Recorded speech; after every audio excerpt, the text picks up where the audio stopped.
And welcome to Habs Unfiltered, episode 142. I'm your host, Blaine Pudvang. I'm joined now by my co-hosts, Matt Smith. Good morning. Treg, the Hot Rod Wilson. Good morning. Those of you who are joining us via audio only apps, Treg has decided to sport his Rowdy Roddy Piper t-shirt. That's right. Hot Rod. Greatest wrestler of all time. Yeah, he's good. He's good, but you know. But it's just instead of wearing a kilt, he's just foregone wearing pants. That's true. Correct. Yeah. But in the kilt traditional style. So nothing underneath my no pants. His shirt tail is hanging out.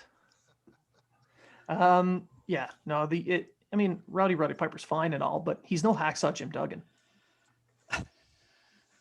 That's an insult, Blaine. Ooh. All right. So just to get us started, the Habs Unfiltered account put out a poll, and this is super serious, scientifically proven. So please pay attention, as this is primordial to everyone's lives. Habs Unfiltered asked, if there was a scrum in the Habs Unfiltered studios and Matt was manhandling Treg, how would you want Blaine to deal with the situation? The responses were film it and take bets, hit Treg with a chair, and dress like a 90s WWF superstar. Finally, all of the above. So filming it and taking bets got second place with 20%. Hit Treg with the chair was 9%. Dressed like a star, 13%. And all of the above won with 59% of the vote. I really thought me getting hit with a chair would be a bigger percentage. So did I. I think they went with the all of the above because people wanted a couple of things at once, but they all wanted to hit you with a chair. That's fine. That's fine. I can take a good chair shot. Yeah. Yeah. Well, you know. It's what a good heel does. It's what a good heel does. So. And you've been hit by chairs at work quite often. Home, work, wherever. Yeah. Sometimes the ship throws them at you and it takes a roll. Other times it's your coworkers just throwing chairs at you. It's true. The chair when the ship takes a roll is amazing because you don't see that one coming. There's no wheels on them either. Yeah, because you're just sitting there like, hey, what's going on, guys? And all of a sudden a chair's flying at you. Or a couch. And you're at like a 60-degree angle or something. Yeah. My favorite's when you're on the couch and then it slides across the room and you hit the wall. That's my favorite. So, all right. So Matt, clearly Treg has picked Rowdy Roddy Piper as his WWF superstar of the 90s. Who would yours be? It's hard to say. It really is. Like I know who my favorite is. I don't know if I would take on his persona, but I've always been an Undertaker fan, to be honest, right? But I can't really say that I can take on his whole persona. I am very pale. That's about it. You're much too pretty, so maybe you could be Mr. Perfect. I don't know about that. Rick Rude, the ravishing one. Yes, ravishing Matt. God, I'll take it. Although, are you the American Badass Undertaker? Or are you the dead man walking Undertaker? That's the one that I like the most. The dead man walking, yeah. Or the okay. The original. Yeah, he has to go with the original because it's the 90s, and he kind of held that persona through the 90s. Yeah. True.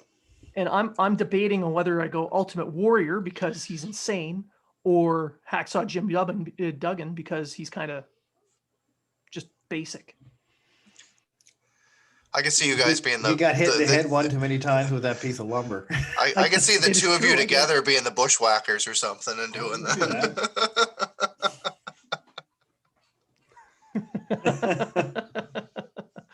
And my ex-wife is Yokozuna.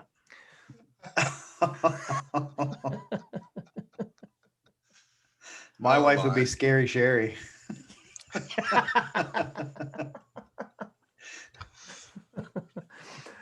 Oh, it's a good thing none of them listen to this. Oh, if my wife listened to this, I'd be divorced by now. Actually, if my wife actually listened to me, I'd be divorced by now. I'm pretty sure she just puts earplugs in and walks away.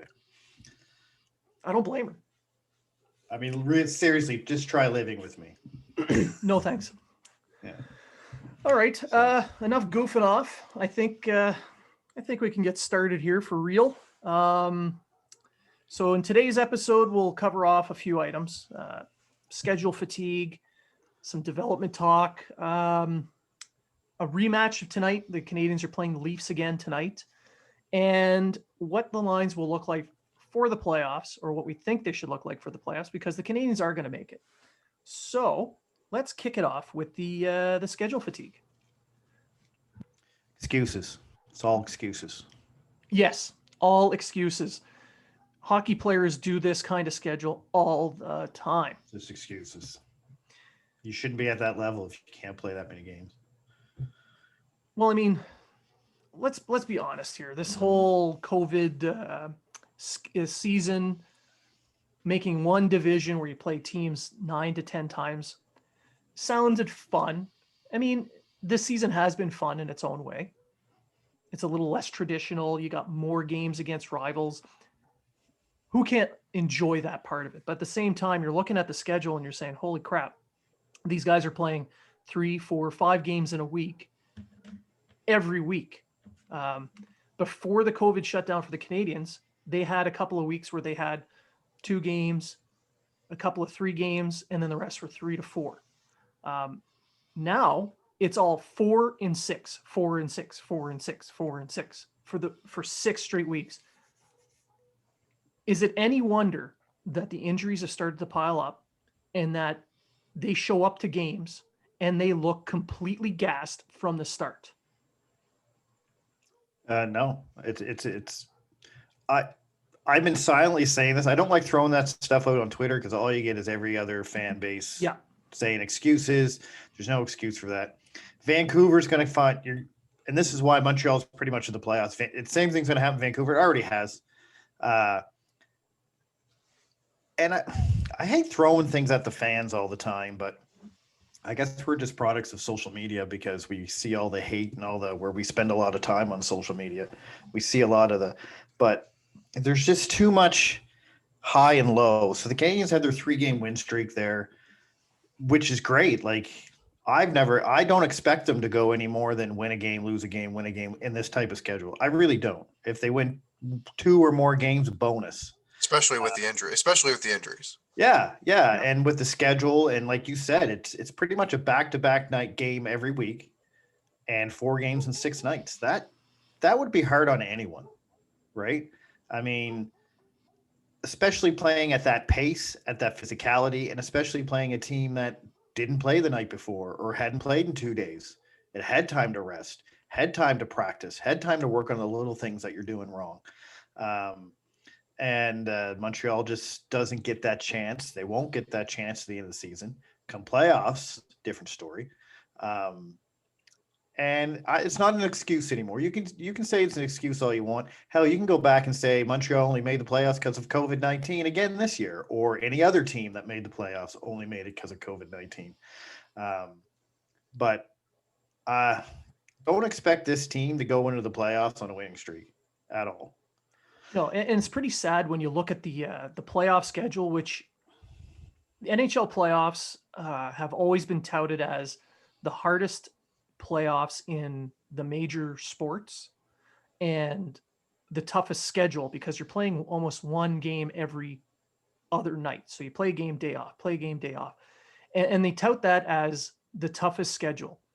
So it's pretty freaking sad when you look at the playoff schedule and say, wow, that's way easier what they've been doing lately. Yeah. That says something. Yeah. Like, I mean, back in the day, you used to play your back-to-back nights on your home thing. You'd have a night off, back-to-back nights, night off game. But they don't even do that now. Now it's you play a game, you get at least 1 night off, play another game. It's all TV schedule-wise now, so it all depends on when the TV ratings come in. But it is pretty sad that you can go into a playoff knowing that your schedule is going to be easier than what it was to end your regular season. Well, and you're looking at the schedule and knowing that you're going to have that many games in that little amount of time, that's one thing. But then you got to look at the schedule of your opponents as well.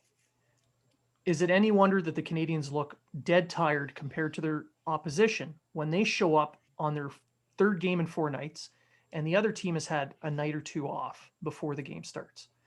That's been a pretty steady occurrence for the Canadians, where they play, the first of a back-to-back or second of back-to-back against a team that's rested.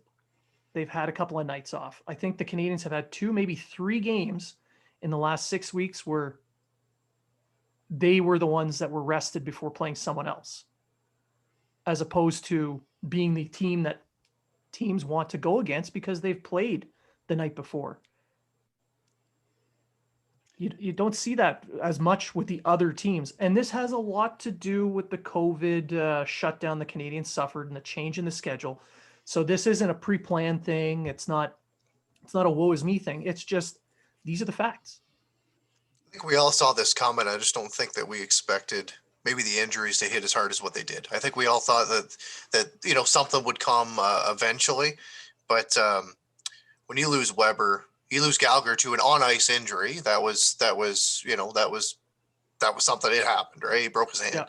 But you lose Gallagher. Now you lose Deneau, and he's missing tonight's game. Tatar's missed some time. Byron's missed some time. Drouin's taken some time away from the team. We don't even know if he's going to be back come the playoffs. You start losing players of this caliber, and I know none of these guys, other people that are listening, other fan bases, if you're listening, you're thinking to yourself, well, that's not Austin Matthews or that's not Connor McDavid. Well, they're still the top tier players on the Canadians. You lose that depth. You lose these guys. You're relying on more of the Frolikes and those kind of players to jump into the lineup. And Frolik's played 7 games all year. Yeah. So it's not a guy that's going to come in and, give you the production that a Thomas Tatar is going to give you. No, he's looked good. Frolik has looked good. He has. But he's a bottom line guy. That's right. He's not a Tatar replacement. That's right. And right now, and that's not even bringing up the fact that they've been without Carey Price since, say, the middle of April. Yeah. I will say this, that the depth this year is a hell of a lot better than it was last year, because if we had the depth we had last year, we wouldn't be in a playoff spot right now. We'd be. No. So that's a testament to that. And Carey Price, I think, even though he's had a down year, as people would say, and a lot of people were saying, put Allen in, get rid of Price. Well, you're showing right now why Allen can't be a number 1 starter. And I'm not dissing on Allen. Because he's been playing a lot of freaking hockey in a short amount of time. I'm not dissing on him. Yes. But what I'm saying is it's the importance of having a Price and an Allen, because you can go to those 2 guys and feel comfortable who you're putting in. And it's nothing against Primo. Primo had that terrible game against Toronto where he didn't get any help. But and it's all, if we had Price, then you would have had Price in against Ottawa, Allen against Toronto, and you probably might have won one or the other. Well, with the way the teams played, maybe not. But they would have been in the game. You had a fully healthy team, and this will probably segue into our next topic. But if you have a fully healthy team going into the playoffs, I have no issue with this team going up against anyone going into the playoffs. A fully healthy team. And we saw how it was at the start of the year when the team was fully healthy. Yeah, they were excellent. They were rested. They were healthy. Yeah. Now, this is who's out as of today, as we record. It's May 8th. It's the morning of May 8th. The Canadians are playing the Leafs tonight. This is who's out right now. Price, Weber, Deneau, Byron, and Gallagher. So you have 2/3 of your top line, your starting goalie, and one of your top 3 defensemen. And Drouin. And Drouin, yeah. And Drouin. Yeah. Who's a top 6 winger, and Byron, who's a depth winger, but still a leadership member of this team. So you have 6 players out, 6, all out with injury.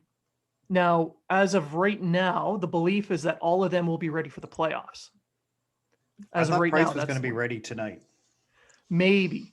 Okay. It's no guarantee, but maybe. But either way, yeah, he's probably not going to get the start, even if he dresses. Yeah. So these are the guys that are out right now, who are all expected to be back for the playoffs.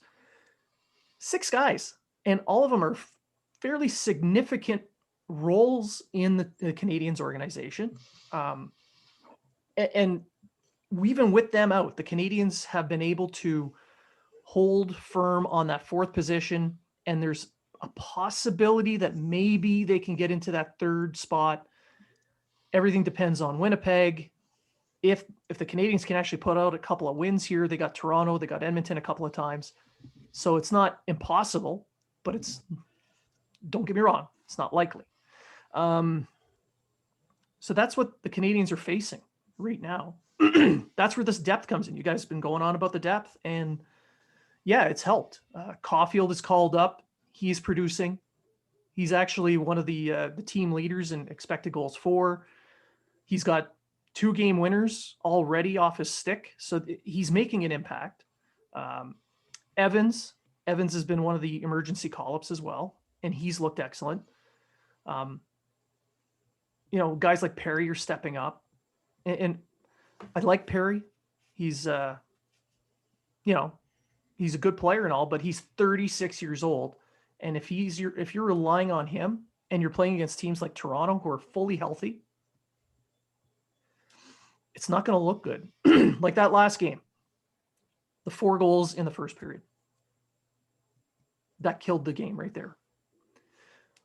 But what I was looking for the rest of the game, I wanted to see what kind of a response the Canadiens had. Like they were exhausted, they were flat-footed, they were outmatched. The goaltending wasn't very good. Then when the second period started, they came out. They ended up winning the rest of the game basically 2-1. If you're looking for moral victories here, that's a moral victory. They still got their asses handed to them, but they came out and they battled back. They showed some resilience. They showed that they can compete against this team. So that's something they can take into tonight's game. That also explains the lack of goal scoring Montreal has too, is how tired they are. They just can't rush the play like they on a nightly basis, like they have. Like I don't know when's the last time they scored 3 or more goals, but Winnipeg, yeah, Winnipeg 5-3, yeah. So, and going back to that, Winnipeg is playing 2 against the Canucks, the Senators, and the Maple Leafs. So Montreal pretty much got to win every game to take third spot, in my opinion. Yeah. So it's looking like Toronto, Montreal, first round. Yeah. And that's fine, but we'll get into that later. So the fatigue is the big thing for the Canadiens right now. I don't care, call it an excuse. I really don't care, but it's an actual fact. Fatigue is a real thing, people. It's a real thing that people get. They get tired, they get bored out, they get whatever. Top athletes, happens to top athletes, happens to everyone. You take even a baseball player who they do play every night almost. Even they have to take a night off here or there to rest. And that's baseball. And that's baseball, right? So if you're going to say fatigue, you're using it just as an excuse, then you don't understand sports. That's all I'm saying to you. It is definitely a factor in the way the Canadiens have been playing. Now, come playoff time, the schedule is going to get a little easier for them because they're only playing 1 game every other night. So it's a lot better. You get a night off in between. And you're playing the same as the team you're playing. That's right. So there's no advantage or disadvantage. And because of the way everything happened with Vancouver and Montreal, the schedule's been extended. So the playoffs for the North are going to start a week later, which gives the Canadiens a week off before the playoffs start. So they're going to be able to get rested up a little bit, take care of those dings and bangs and bruises and whatnot, and they'll be able to step into the playoffs as healthy as you can possibly expect them to be. And Deschamps will have more than one night to practices together. He might have to work on stuff. He might have 2 to. nights. He might have 2, maybe even 3. Exactly. So it's the schedule. Yeah, it's a factor. It's not an excuse. It's just a factor in some of the issues. There are lots of other issues. Yeah. But if you're looking for why the team keeps making mental errors, why the team seems flat-footed, a lot of it has to do with what they've faced in the schedule. Physical fatigue leads to mental fatigue. Exactly. If you're behind the play, you're going to be taking bad penalties. You're going to be making poor decisions. You're going to be cheating on the play so you can try and get ahead. It just snowballs. And these are all issues that we've been watching the Canadiens put in, the last 6 weeks. So, Matt, do you have anything to add to it, or? On this topic, I wouldn't. You guys have made the point. It's as Trey said, it's not an excuse. But it's just a factor, and we've seen it. We've seen it throughout the year.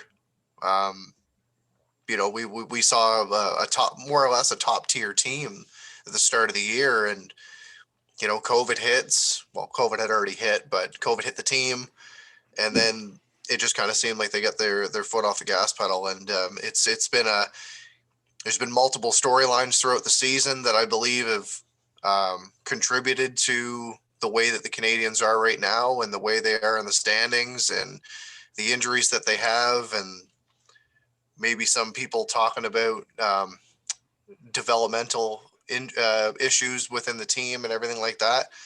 You lose a coach mid-season when everything is looking like you're going to be one of the top teams in the division.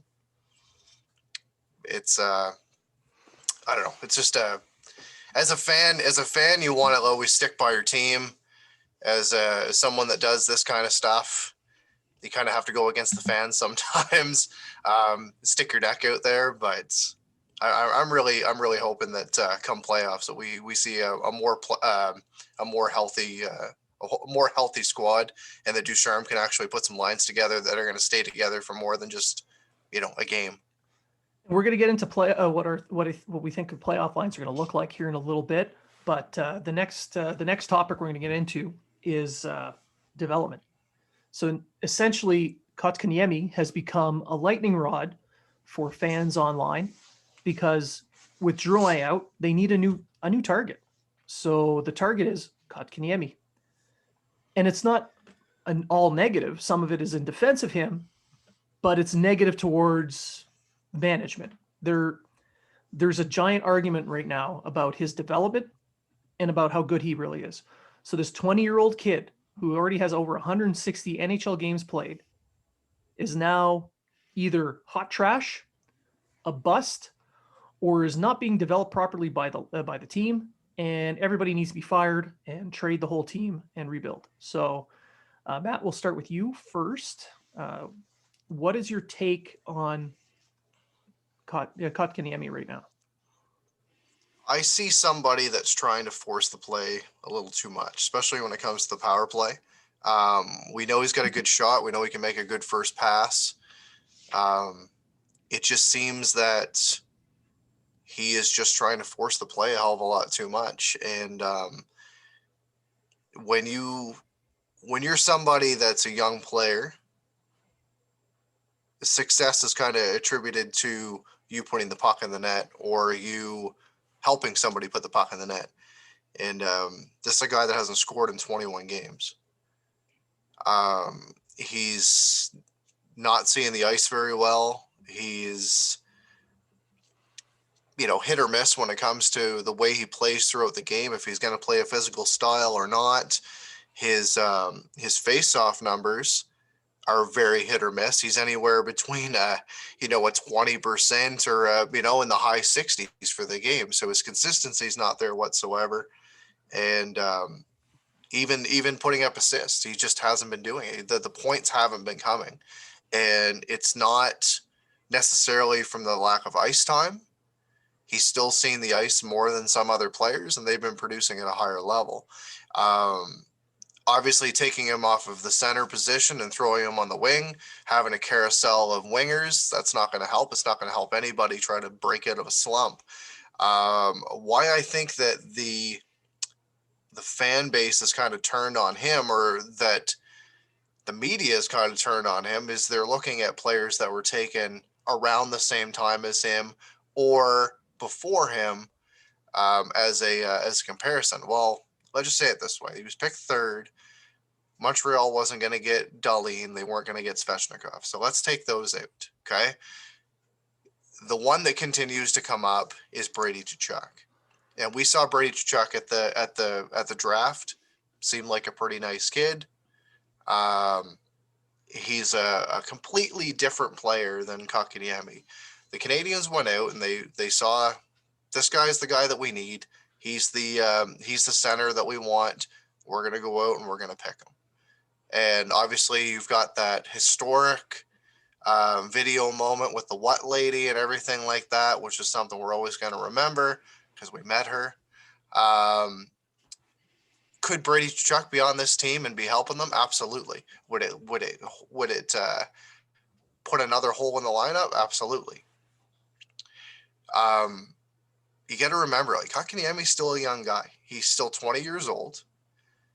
And as Treg always points out, you've got to dominate the league that you played in prior before you can jump into the NHL and be dominant. He never did that. He wasn't a dominant player when he played in Asshat, as Treg calls it. Ass porn, whatever. He was never a dominant player there. He was drafted more or less as a winger because that's where he played. Wing. He played wing wing. the year he was Played wing, drafted as a center.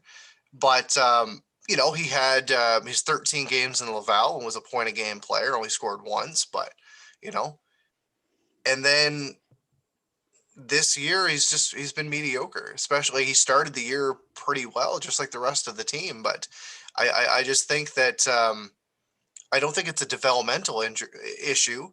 I just think that put the right players with him and he pops a goal or two and maybe his confidence is going to boost up. Some people are saying it's because Mette's gone now and they were such good friends, and I don't. He was like this before Mette left. Yeah, exactly. I don't see that being a thing.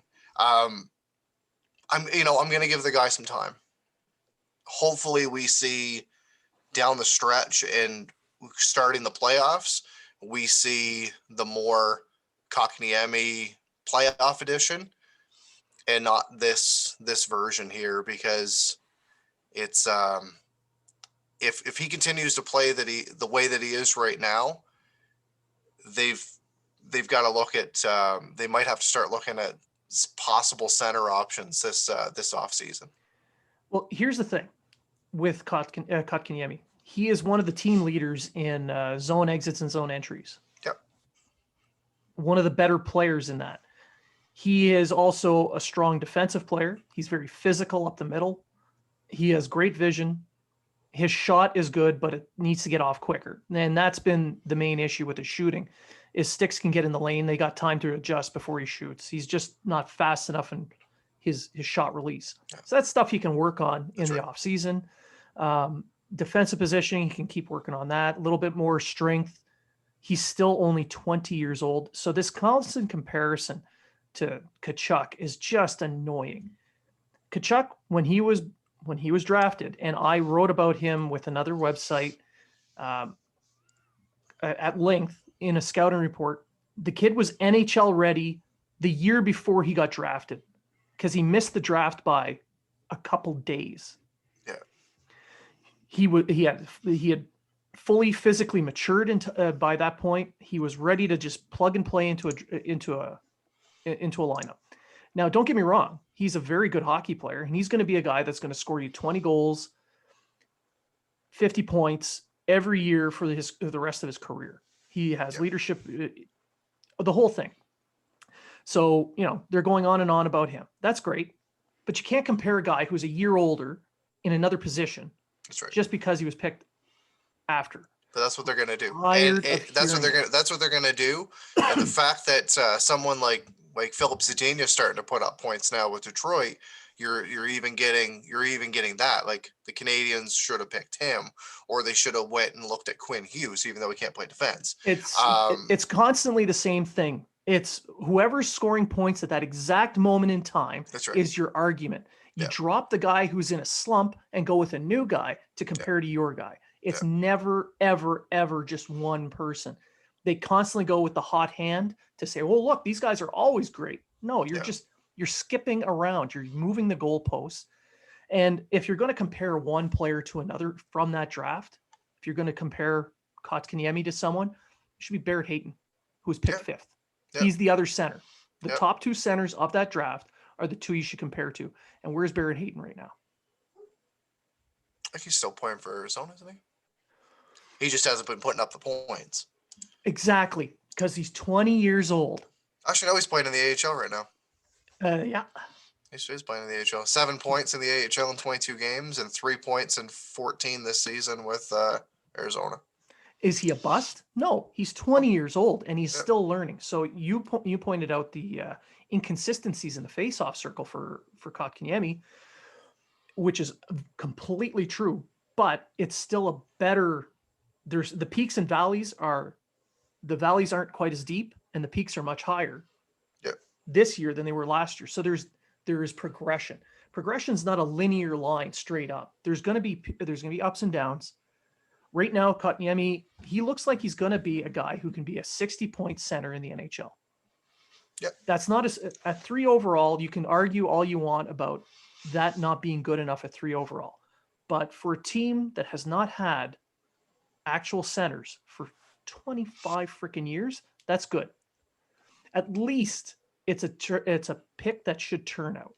Yep. Now, you want to talk about his development, the constant shifting of wingers, moving him up the lineup, down the lineup, new winger, he hasn't had a winger on his wing play over 100 minutes.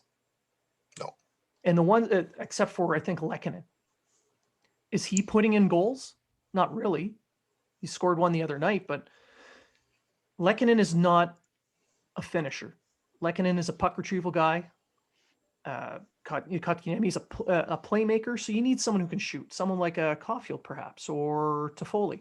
When he had Toffoli's play, he was dipped down a little bit, and he played with Kotkaniemi. Toffoli started scoring goals again. Granted, it was against Vancouver, but still, it moved up. People want to compare centers. How about you compare how Suzuki has been handled versus how Kotkaniemi has been handled?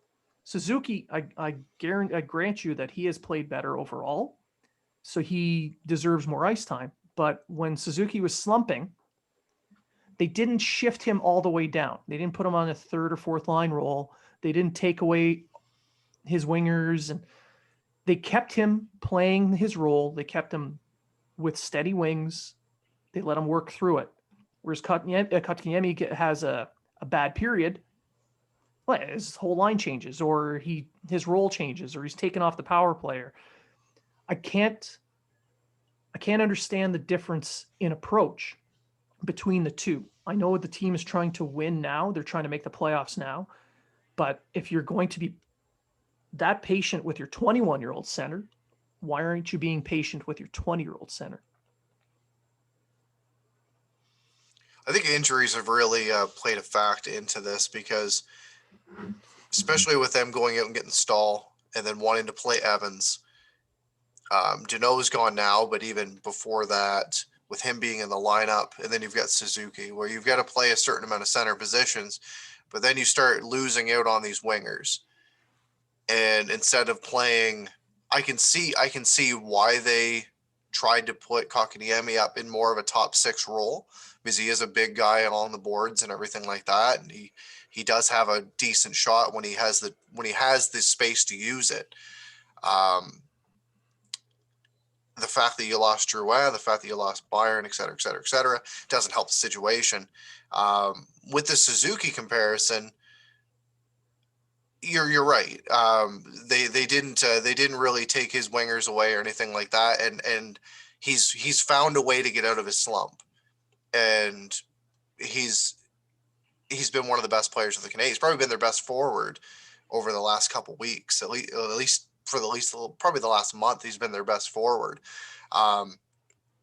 Maybe that's what Kotkaniemi needs. Maybe he needs some, throw Caulfield on one side and throw, Armia or Lehkonen or whatever on the other side, and for him to get some favorable matchups and not be playing against maybe a top 6 opponent, start popping a couple in the net, or at least getting some scoring chances, and maybe that confidence will come back. Well, tonight's game, we're going to see an increase in use for Kotkaniemi because Deneau is out. So your top matchup center, your de facto top line center, is out. So Suzuki's line is going to be facing off probably against the Tavares line again, because that's been their bread and butter this season. Yep. Kotkaniemi is more than likely going to be facing off against Matthews. And I can guarantee Matthews is going to burn him at least once in this game. And people are going to get all up in arms that Kotkaniemi is a draft bust or a failure because Matthews scored a goal. I'm going to break the news to Habs fans. Please sit down, brace yourselves. Matthews is the leading goal scorer in the NHL this year. He's going to score. Even if he's covered, he can still find a way to score. He is good. He is an excellent hockey player. So getting beaten by him once in a game shouldn't be the benchmark of saying that guy sucks.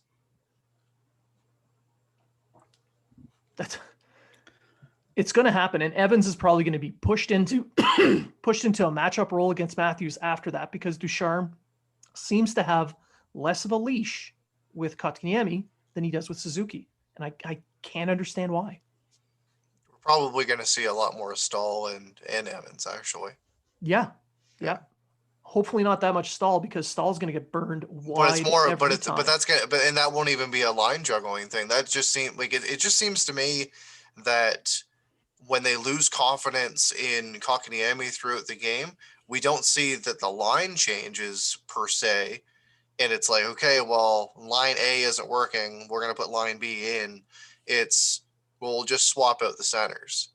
And then you've got Kotkaniemi's wingers playing with Stahl or playing with Evans for a shift or two.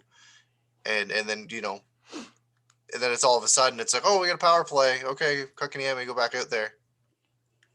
And I've seen Suzuki make boneheaded errors through the season as well. In the dog days of this season, Suzuki was having a hard time, but they let him work through it. And now he's on a point scoring streak where he has 11 points in his last 6 games.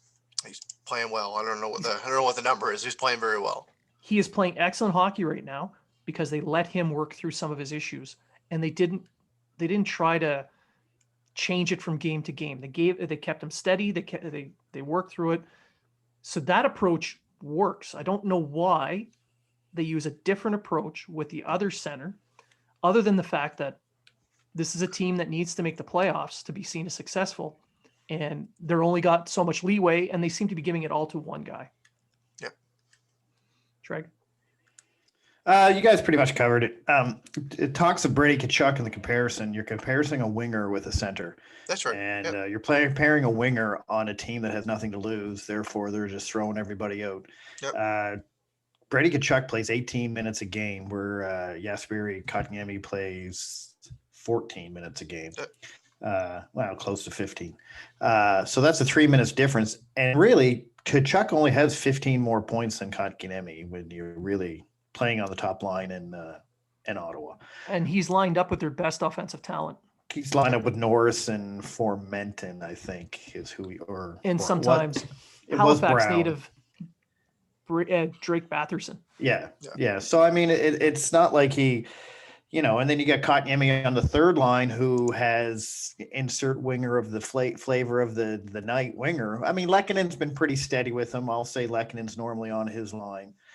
And then you have whoever on the other. I'm a little bit mixed here. I think it's a little column. I think Kotkaniemi got to pick up his game.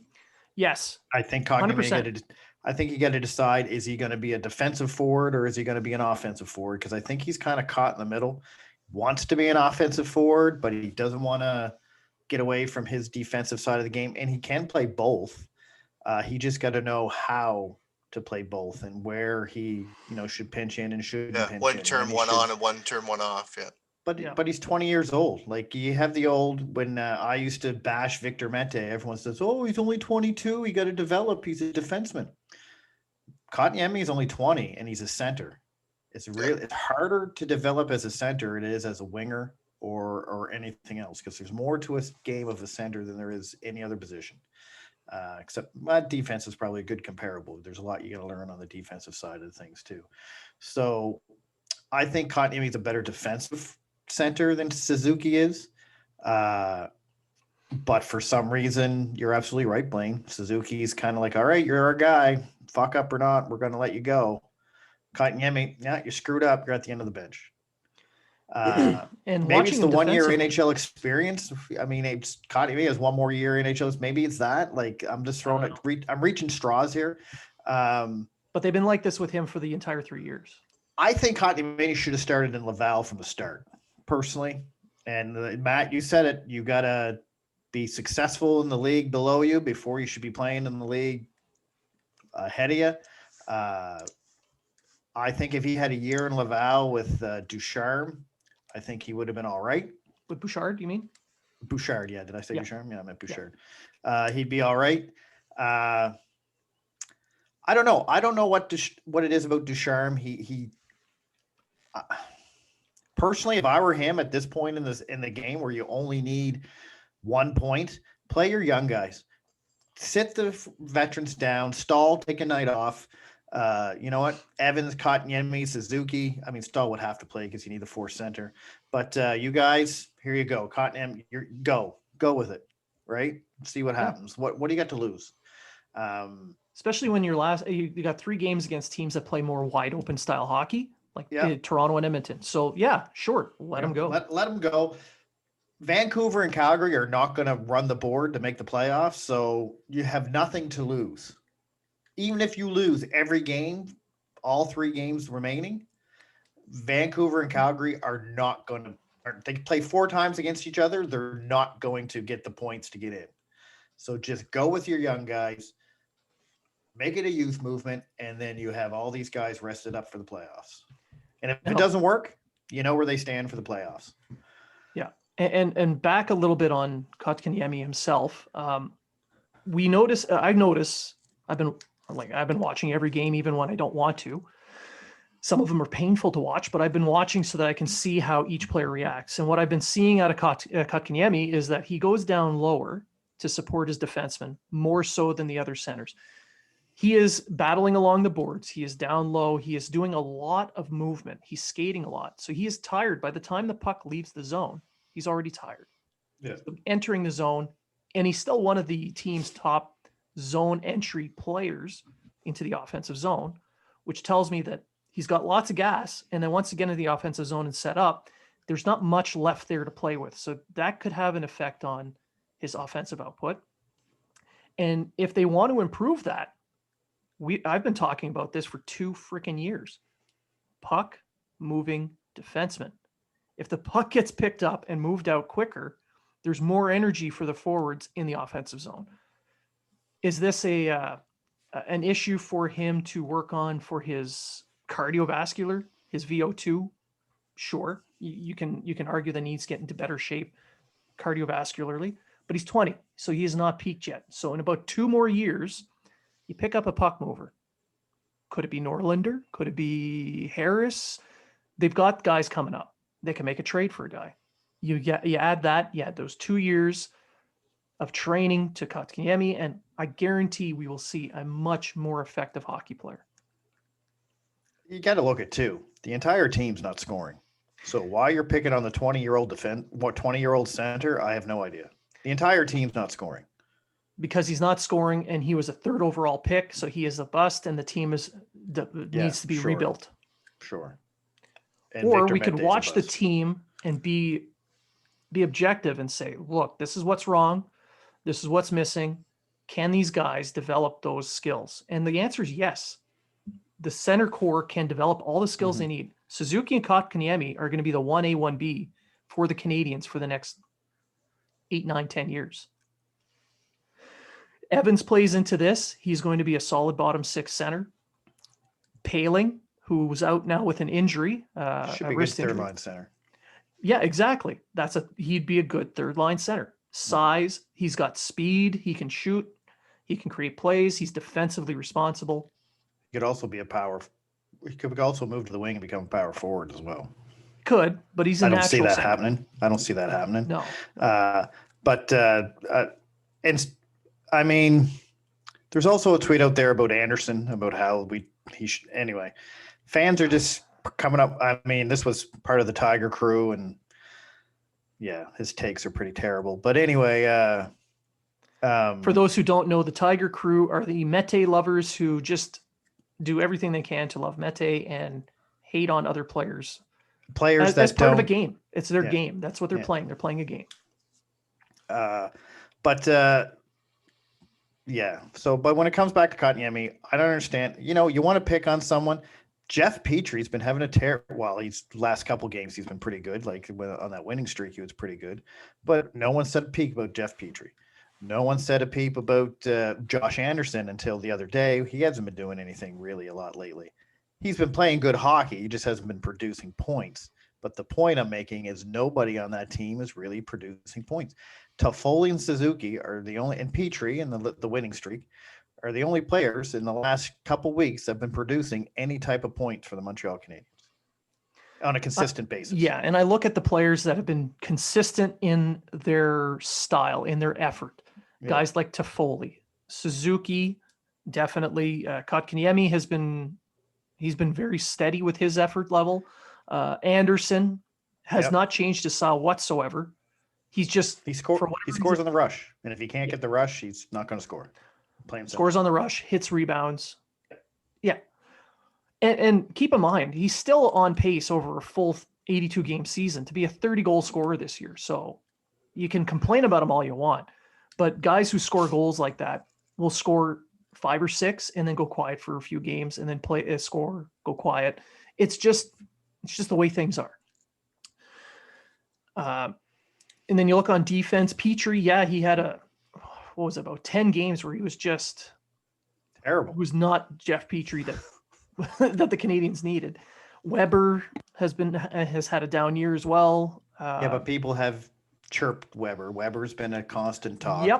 Yeah, about how he should be because he was traded for PK Subban, and that right there makes him a target. But the point I'm making is, and I made a tweet about it, I don't understand why the fans need to have that one person that they have to complain about the entire time. They shut up when they play well, but as soon as they have a back, Price is a prime example, and then they complain that people don't want to play in Montreal. Why don't? Because it's not just fans; it's media as well. It's not so we're saying fans. It's the media. What media as well? The media every time picks a player that they gotta bring down. That they gotta no matter what they do. Did Weber have a great season this year? No. Did he have a terrible season this year? No. Right? Look at the stats. All you analytic guys go on about XGF and XGF percentage. Sherratt and Weber are the 18th best defensive pairing of 200 minutes or more in the NHL, according to XGF percentage. Yet all you guys talk about is what a shitty combination that is. So all right, and on that, why don't we transition to playoff lines? Sure. The Canadians are looking at their last few games here before the playoffs. Treg, you've mentioned it. The Canadians have not clinched that last point to clinch a playoff spot, but even if they don't pick up that 1 point, what are the chances of Calgary and Vancouver winning every single one of their games, outright winning, not just tying, getting a point, winning all their games remaining are low. So let's look at the playoff lines. Matt, obviously, I'm going to start with you, but obviously once everybody's back and healthy, it's expected everyone is. So let's just assume the entire roster is returned. Is that with Drouin or not? I'm going to say leave Drouin out for now. Okay. Yeah, I don't think he's coming back. So come playoffs, game 1, clearly the Danault line is going to be fully intact with Tatar and Gallagher. Yep. So that's one line. Let's. What do you think the other ones are going to be? I would say your second line. I would say it would probably be Suzuki, Toffoli, and Anderson. Toffoli on the left. Yeah, Toffoli on the left with Anderson on the right. Yeah. Treg, what do you think the third line's going to be? I want to say, what do I think it's going to be, or what do I want it to be? What you think it's going to be? I think the third line is going to be Kotkaniemi with Lehkonen and Armia. What about Caulfield? I want Caulfield on the second or third line. I can see Caulfield with Suzuki, Toffoli, and Anderson bumped down to the third line just for the playoffs. But I have a sneaky feeling that Caulfield might be a fourth line, if not even playing type player when the playoffs start. That's just my feeling with the way Ducharme's been going with the lines. He seems to be going with veterans and defensive-minded players. So that's why I say it's going to be an all-Finnish third line. That's just Bring back the finish line. Matt, what I think. Matt, what do you think the fourth line is going to look like? It's really hard to say. That one really is a kind of a shot in the dark because I wouldn't take out somebody like Corey Perry. No, he's pretty much guaranteed to be. So I'd say Perry's a lock for the third or the fourth line, to be honest, depending on where they want to put him. We haven't brought up Byron's name yet, who's somebody that seems to elevate their game when it matters, and especially in the playoffs. So you could see a potential lineup of Byron, Evans / Stahl, and Perry for a fourth line. But you're still, like, I still haven't mentioned Caulfield, because is he going to be in the lineup if Drouin comes back? Where are you going to put him? Just to go with you, Matt, I'm pretty much positive the fourth line is going to be Stahl, Byron, Perry. Could very well be. Very well be. Looking at the way Ducharme's run this team, I see Evans and Caulfield as the two guys out unless Montreal drops 2 games. Yeah. Personally, I could see that. I could see that. I don't want it. I would like to see both Evans and Caulfield in. Yeah. Because this playoffs, Montreal's nothing to lose. But like for instance, like for Lehkonen, right? You said that you probably see him on the third line, and I could probably see that as well. Lehkonen has elevated his game lately, and he is another guy that elevates his game come the playoffs. Will that line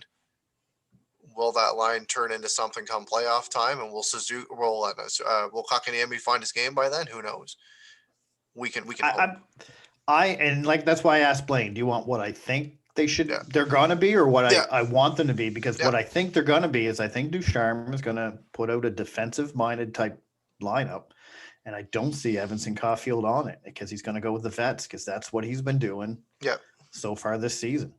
And I see Ducharme playing matchup. So you have the Matthews line and the Tavares line. There's your top 6 for the Leafs. Yeah, so there's your Suzuki line and your Tatar line, or Suzuki line and your Danault line. Yeah, so the Danault line clearly goes up against Matthews' line because they're the most dangerous. Then the Tavares line, Suzuki matches up with them. And I agree that I think the second line with Suzuki is going to have Toffoli and Anderson, because Anderson is a wrecking ball come playoff time. When he played Tampa the couple of years back, they had no response for him whatsoever. Same with Toronto last year when they played Columbus. Yeah, he didn't play. He didn't play. Never mind. But had he played, I think it would have been the same, because let's be honest, Tampa Bay has a much better team than Toronto overall. Their top 6 back then had guys like Stamkos. So it's not that different talent-wise, but they had a little bit more grit to their top 6 than Toronto does. And Anderson just barreled through them all. So I think that's going to be 2 good matchups. Now, this is where the Kerfoot line comes into play, and that's where Kotkaniemi's line is going to have to pick up the pace come playoff time. And this is where I think the third line is going to look like is you're going to have Kotkaniemi up the middle. You're going to have Armia on his right wing, but I think they're going to put Caulfield on his left, because that's where Drouin would slot in if he were playing. So Caulfield is your Drouin replacement. And that seems to be what's been going on since Drouin went down. They brought in Caulfield. They put Caulfield in similar situations to what Drouin had. So that's how I think he's going to do it. If Drouin comes back, he would be in that spot. He'd be he would be in the position. He'd be beside Kotkaniemi. But then you'd likely see Armia on that right side, providing the more defensive position.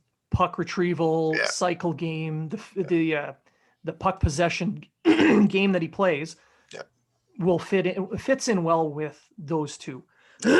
Also, Kotkaniemi's playmaking abilities complements Caulfield's play, as Caulfield's a shooter, and Caulfield would be on his off wing, ready for one-timers. So it could work. And as I said, it's more because Caulfield is a Drouin replacement, and that's where Drouin would slot in if he were to play. Yeah. The If he fourth could, line is where it gets interesting. Yeah, like if Drouin does come back, you're not someone that you would likely see in the lineup is getting knocked out. Caulfield. I say it's Byron. Whether it be Caulfield, Byron, Lehkonen, one of those three guys is out. It's definitely or Caulfield more. because Ducharme likes his role guys. He's got roles for each guy. If he's got, he's got a scoring winger, he's going to take a scoring winger out to put a scoring winger in, which, I mean, not what I would do, but that's what I've seen him do so far this year. So I'm going to go by what he has done. I'm going to base my decision on what I've seen him do so far this year.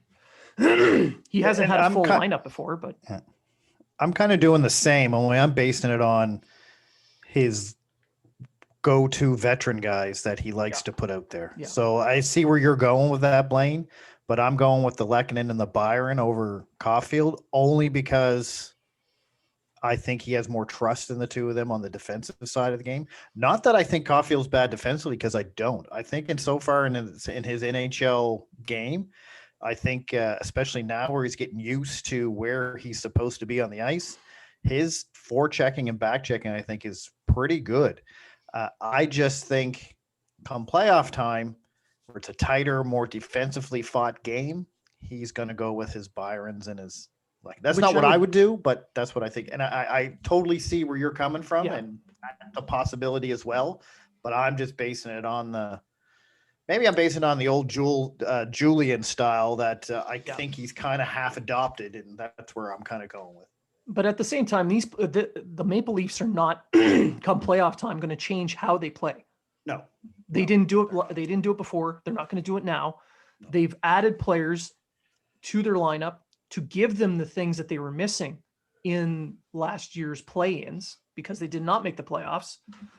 So they brought in guys. It was postseason, but not playoffs. So they brought in players to give them what they were missing. So Simmons, TJ Brody, give them that little bit of the grit aspect, the playoff format that they were missing. But they're not going to change their style of play. That's why I think Caulfield would still. The thing is, the rest of their players aren't going to adopt that, though. That's the problem. No, they're just going to keep playing their way. Yeah, you've got Simmons, you've got Foligno, etc. That can play some physical play. But you see with the Canadians when they played, was it Pittsburgh last year? It was like every player bought in. It was like everyone was finishing their checks. And that's how you have to play playoff hockey. Yeah, 100%. Exactly. Yeah. And this is where Weber's value is going to be felt. his leadership in this. So Price, Weber, these are guys that are nearing at the end of their time with the Canadians who still want to win. So they're going to impress upon everybody the need to buy in, the need to get a sacrifice. It worked out pretty well last year, and I think we're going to see a similar thing this year. I'm not saying the Canadians are going to win the series. What I'm saying is it's not a series where Toronto's just show up and then just take it and walk away. It's going to be hard for them to win. Yeah. You're going to see a 6-7 game series. The Canadians could win this. They possibly could win this. Now, the fourth line, back to the lines, that's where things get interesting. For me, the battle on the fourth line, Perry is a guarantee. Yeah. Guaranteed fourth line winger. He'll be moved up and down based on matchups and power play time and all that. The decision comes down to Stahl and Byron as the other two. Do you put in Lehkonen and Evans, or do you put in Stahl and Byron? And I think, Treg, you mentioned it. I agree. He's kind of picked up a little bit on that Julian style. He's going to put Stahl and likely Byron to kick it off because of the veteran aspect. And if he notices they don't match up or do well, he's got Lehkonen in the wings. He's got Evans in the wings. Personally, I would use Lehkonen because Lehkonen in the playoffs picks his game up. I would use Lehkonen and Evans because Evans has the speed to match up with Toronto, and Stahl does not. That's right. Stahl looks like an anchor. Yeah. I'm sorry. I mean, he's played well. In the Comparison, yeah. winning streak, that Frolik, Stahl, Perry line looked very, very good for what they did and for what they could do and who they were playing against. Yeah. But come the playoff time, Toronto got fast skaters on almost every line. And Stahl's going to have a hard. It's like you said about tonight. If Stahl's matched up against Matthews, Matthews is going to blow by him like crazy. Like it's not even going to be. It's not even going to be. I mean, Stahl. I got to admit, Stahl's not the player I thought we were getting. Like I thought we could get the Stahl of the Minnesota his last year in Minnesota. Instead, we got the Buffalo Stahl. So he got buffaloed. Yeah, but I agree with you. On everything but Caulfield there, and I gave my reasons why, because I feel the little Julian playoff time. I think he's going to go more Julian than he is the other way. And if that doesn't work in the first couple games, then I think you'll see guys like Caulfield and a couple of the younger Evans come into the game, and he's just going to say, what do I have to lose? I might as well play the young guys and see what they can do. What I would like I would like to see Caulfield in the top 6 if we can fit him in. I would like them to move the Deneau line back down to the 3rd line, have Kotkaniemi play with Caulfield and Toffoli, and have Suzuki play with Anderson and Caulfield. Or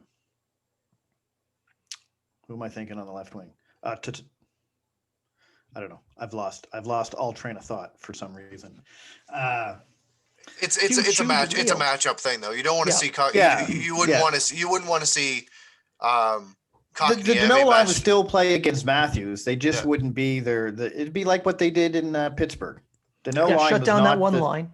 They shut down that one line, and that's their job, right? Yeah. So you'd have Tatar, Deneau, and Gallagher doing that. You'd have Toffoli, Kotkaniemi, Toffoli, Suzuki, Toffoli, and Anderson, and Kotkaniemi with Caulfield and Maria. That's how I would do it.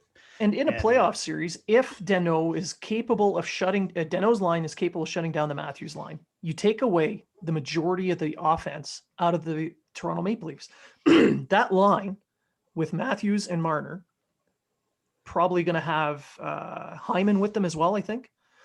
If he's back, yeah. I think he will be. That line is going to be the majority of their offense. You take that line out, and now you have a much more, you got a better chance of outplaying the other 3 lines.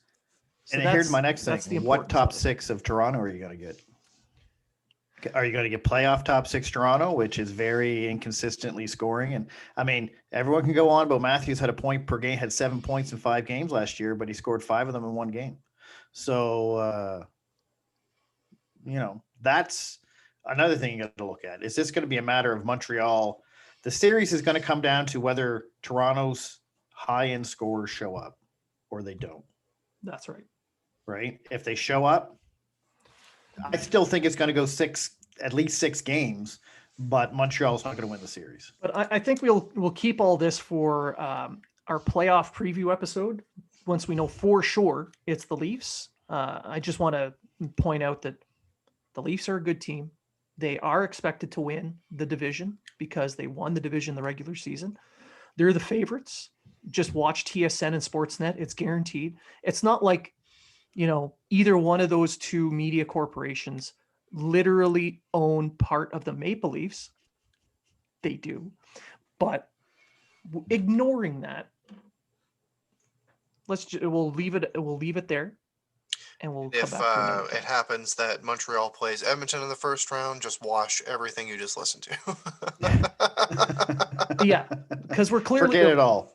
I don't know. I don't think it's going to change that much if it's Edmonton, because you still have the McDavid line you got to match up with. You still have Draisaitl's line to match up with. Yeah, I think the lines would change because I would change to saying Evans and Caulfield will be in, because just to match up with the speed of Edmonton, because Stahl and Byron or Lehkonen or whoever they leave out isn't going to match up with that. I think the difference in the matchups comes down to the defensive lines, which we're going to get to now. Sherratt and Weber are going to be put back together. I know people are going to hate to hear this. They will. But that's your playoff shutdown line. Yep. best defensive pair, 18th best defensive pair according to XGF percentage in the NHL right now. But they're 200 minutes or slow. above. They're both defensive minded. I am using these analytic nerds' own stats against them to prove my point. No. I honestly don't care come playoff time if Weber and Sherrod are putting the puck in the net. If they can stop it, And that's what they're there for. that's They're what a they're there shutdown for. pair. Yeah. And now things get a little bit more fun when you get to the second and third pairing. So the Edmondson Petrie Petrie pairing should stay together. Yes. Yes. And They it probably shouldn't is. they shouldn't have been broken up. They're an excellent pairing. So there's your top four right there. You got your Yep. shutdown pair with Sherratt and Weber. You got your more two-way pair with Edmondson and Petrie. The third pairing is where things start to get very interesting. Do you keep Merrill in and pair him with Romanov, or do you bring Kulak in? Personally, I want it to be Romanov Kulak. I think it's going to be Merrill Romanov. Yeah, I think so as well. I want to see more puck movers in the lineup. You need at least one really good puck mover per pairing. And in the third pair, I don't see the issue with having two really mobile guys because Romanov still gives you that physical aspect. He can still box out. Kulak is okay in his defensive zone, but both can really move a puck. So I think them on a third pair would be beneficial, as I mentioned earlier in the show, for guys like Kotkaniemi, because now the puck is moving out of the zone quicker and it gives them more time to have the puck in the neutral and offensive zone. And that's how they were successful the first of the season, because they had the puck moving defenseman basically bringing the puck into the zone and starting the offense. That's It right. wasn't the forwards. And then they got away from that for some reason, and here we are. Well, Gallagher's the team leader in zone entries into the offensive Yeah. zone, and that has to do with the transition game. Gallagher's transition game was based on pucks exiting the zone. It's all because we don't have Victor Mente. Ugh. Who would get squashed in the playoffs against any He of is the teams. greatest neutral zone player in the NHL. It's amazing. So Matt, what about you? You didn't mention anything about the third pair.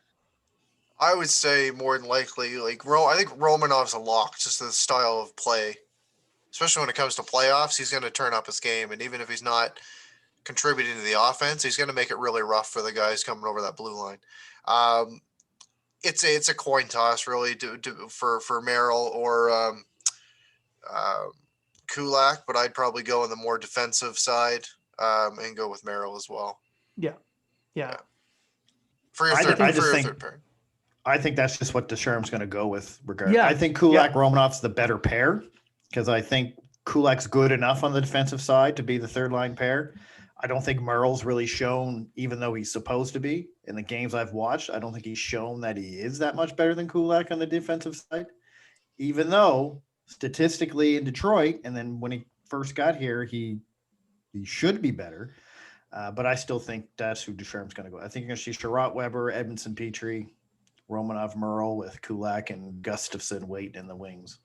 I think Gustafsson is only there in case there's injuries. Yep. Or That's if they're down and they haven't been scoring and they need that guy to. His Still, defense- Even if somebody does go out with injury, I put Kulak in over Gustafsson. Oh, he'll Yeah, be in exactly. before 100%, Gustafsson. I mean, 100%. if Gustafsson was just a little better defensively, he'd probably be an all-star freaking defenseman. But he's just Yeah. terrible. Yeah, Terrible. He is he'd be like terrible. Quinn There- Hughes. yeah, he's just there to be the new Mete. Yeah. He's That should be a hashtag. wow. He's a little bit Hashtag better. Mete. He's a little bit better than Mete.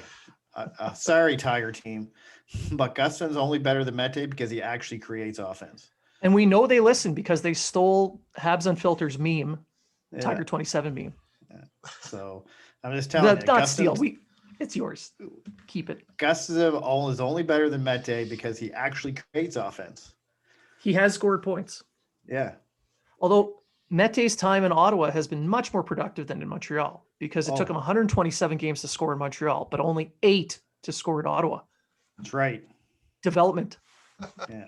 And everyone knew he'd become a top 4 defenseman in Ottawa, and he did it when 2 of their top 4 defensemen got injured. That's right. Not before. He was still raking in the 11 minutes a game. So that's 4 NHL coaches who don't think he's a top 4 defenseman. Yeah. So, all right. I think we've pretty much covered everything we were going to cover today. Was there What about goaltending? No, let's not. Okay. Let's not go there. Playoff goaltending. It's obviously It's Allen. Price. Price is healthy. Price is playing. We know Yeah. that. We all know that's what's going to happen. All right. So I think that does it for this week. Any last thoughts for either of you? I hope. Don't forget to use our unfiltered 20 code when you buy something from East Coast Lifestyle. East Coast Lifestyle. Yeah, that's a good point. Keep an eye on the Habs Unfiltered accounts on social media, Facebook, Instagram, and Twitter, because that code changes. East Coast Lifestyle likes to change the code so they can see if anyone's paying attention. So you get about 5 to 10 chances to use a specific code, and then they will regenerate a new code for us. Our partners at East Coast Lifestyle have been nice enough to help us out with that, and we will provide you new codes when the old ones are used up. So keep an eye on our social media. That way you can keep saving 20% off any purchase from East Coast Lifestyle. Some of the best lifestyle brands out there, based right here in Halifax. Made in somebody's basement. Literally. Yeah. Yep. I've also seen the still where they make their new East Coast Lifestyle booze. And I know what flavor's coming out next. But I can't We'll give say. you a special code if you want that. Yeah. 20. So there's the East Coast Lifestyle. Keep an eye out for that for your 20% off there. Remember to go to No Name Hockey, and you can buy your equipment there. They provide excellent prices. They're one of our original and longest serving partners. If anyone's seen lately, I got a brand new stick that's being sent out to me. It's a customized stick. No Name posted that on their Instagram account in their stories. My Big Papa Pump stick is on its way, so I cannot wait. You're not Big Papa Scott Pump. Steiner. Yeah. 90s wrestlers, baby. Hey, I like to wrestle for position in front of the net. You don't have to when Buzzy's in that. Just shoot the puck. Well, that's part of the reason why they call me Big Papa Pump, because I just pump goals in. Close my eyes and Not shoot on touching net. it.